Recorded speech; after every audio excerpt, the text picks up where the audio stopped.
Приветствую, драгоценные, на канале Изумит, с вами Анастасия Меркушова.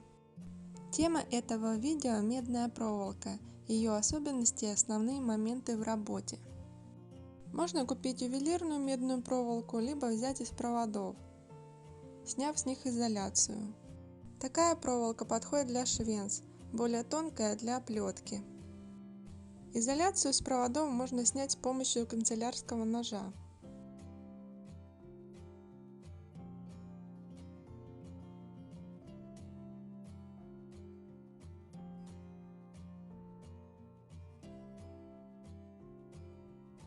Сначала снимаем внешнюю оболочку, а затем с каждого провода.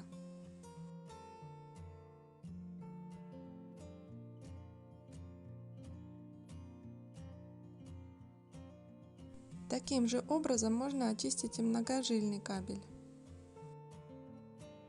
Очистив отрезок от изоляции, проводок можно вытащить, раскрутив его по спирали, или вытянуть плоскогубцами. Для работы с проволокой нам понадобятся плоскогубцы, тонкогубцы, кусачки, надфиль, наковальня. Для швенц возьмем проволоку толщиной 0,8 мм. Медная проволока такой толщины очень мягкая. В предыдущем видео мы делали подобные швенцы из скрепок, более жесткой проволоки.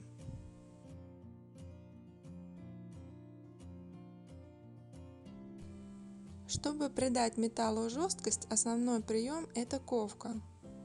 Поэтому швенцы будем отбивать на наковальне.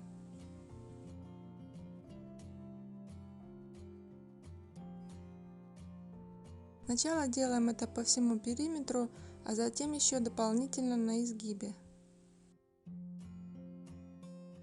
Таким образом проволока становится жестче.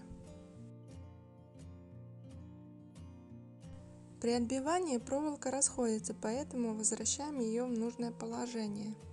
Далее из проволоки толщиной 1,5 мм делаем подвески для серег. Скрутили руками петельку, а затем делаем перекрутку. Отметим, что в результате скручивания проволока также становится жестче.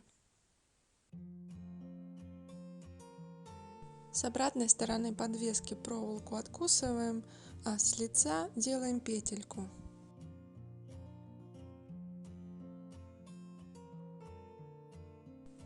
И инструментами выравниваем какие-то неровности. Зеркально делаем аналогичную подвеску.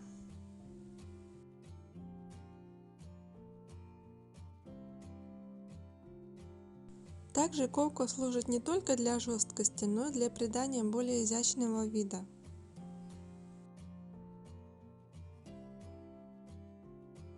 После отбивания поправляем петельки и одеваем швензы. Итак, у нас получились простые сережки из медной проволоки. Конечно, после отбивания перекрутка еще стала жестче. Для создания рельефной поверхности используем в ковке чеканные инструменты или ребро молотка. Чтобы сделать толстую проволоку более податливой, нагреваем ее над газовой горелкой до красна и охлаждаем в воде. Так она получается более мягкой. Такую проволоку легче отбивать и перекручивать. Сделаем колечко по аналогии подвесок для серег. После перекрутки еще обжигаем для мягкости. Для того, чтобы затем отбить и скрутить в колечко.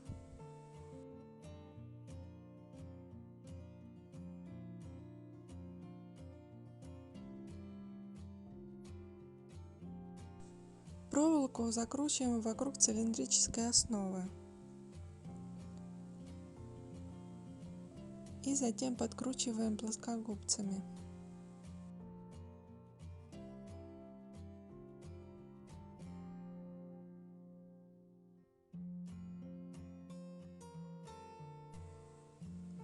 Дополнительно по окружности отбиваем колечко для придания рельефа и жесткости.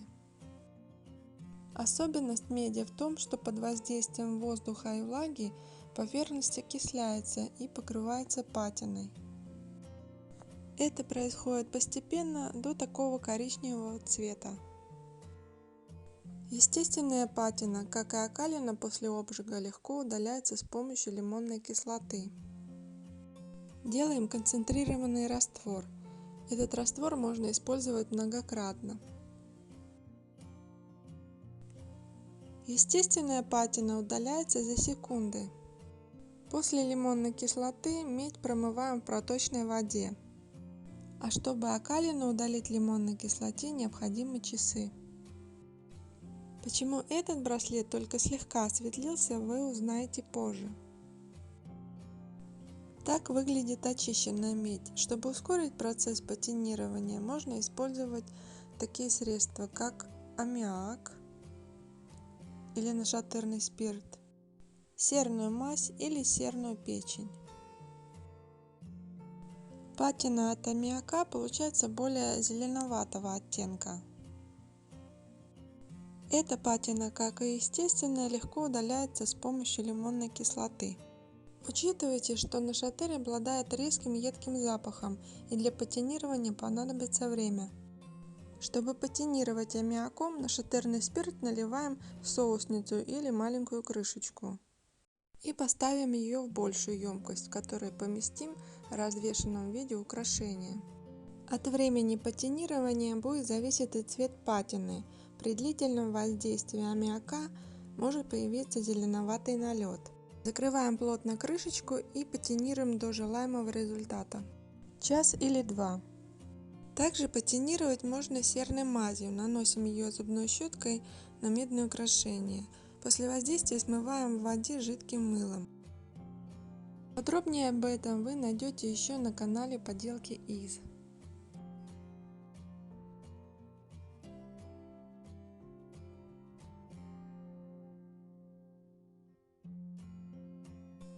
Патина от серной мази темно-коричневого цвета, почти черная. Кольцо очистилось в лимонной кислоте после обжига, и теперь промываем его в проточной воде. Можно зачистить перед патинированием. Этот раз будем патинировать серной печенью. Окунаем или наносим кисточкой. Действие мгновенное. Патина получается черная. Патинировать серной печенью легко. И хотя ингредиенты доступны, это сера и сода, процесс приготовления требует осторожности, и хранится серная печень недолго в темном месте, а на свету она обесцвечивается и теряет действие. Этот раствор можно разбавить водой, чтобы получить коричневую патину, чем при этой концентрации. С поверхности изделия патину можно удалить с помощью стиражки или мягкой губки для посуды. Ее можно сделать в виде кисточки, чтобы меньше цеплялась за проволоку. А также, если есть бормашина, с помощью металлической щетки. Стиражка прекрасно очищает поверхность металла от патины.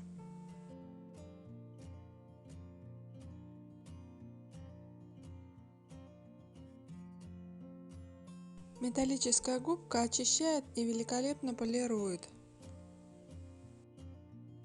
В этом браслете зачистила только один фрагмент. Было бы заметнее и интереснее, если бы патина была темнее. Как, допустим, в этом случае.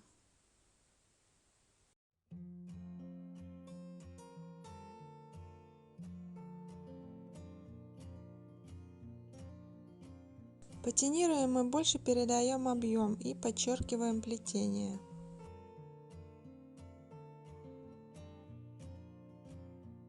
Также заходите по подсказке на канал Поделки из, где вы найдете ряд мастер-классов по созданию украшений из медной проволоки.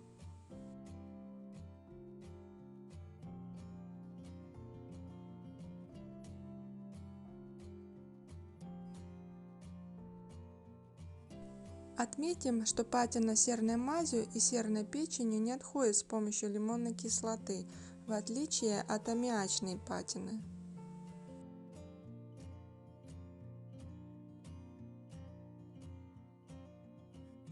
При удалении естественной и аммиачной патины возвращается первоначальный розовый цвет металла. Очищенная медь после патинирования серной мазью или печенью сохраняет коричневатый оттенок. Этот браслет был ранее патинирован серной мазью, поэтому имеет коричневый отлив. Также и этот браслет. Если после действия лимонки поверхность стала матовой и розового цвета, ее можно отшлифовать металлической губкой.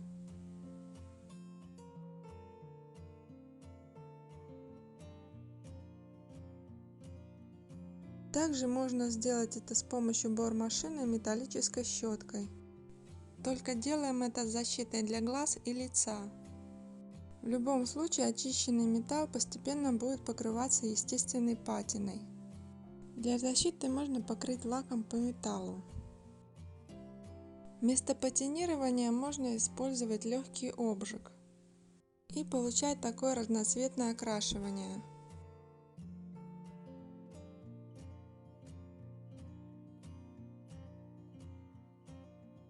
Мне предпочтительнее патинирование серной мазью. Безопасный, быстрый и доступный способ патинирования. При этом потемневшее изделие легко очистить в лимонной кислоте, сохраняя патину. И при необходимости отшлифовать металлической губкой. Вот кратенько и все. Всем большое спасибо за внимание. Пишите свои комментарии, ваши предпочтения, задавайте вопросы. А также обязательно подписывайтесь на канал и жмите на колокольчик, чтобы не пропустить новых видео. До новых встреч, друзья! Пока-пока!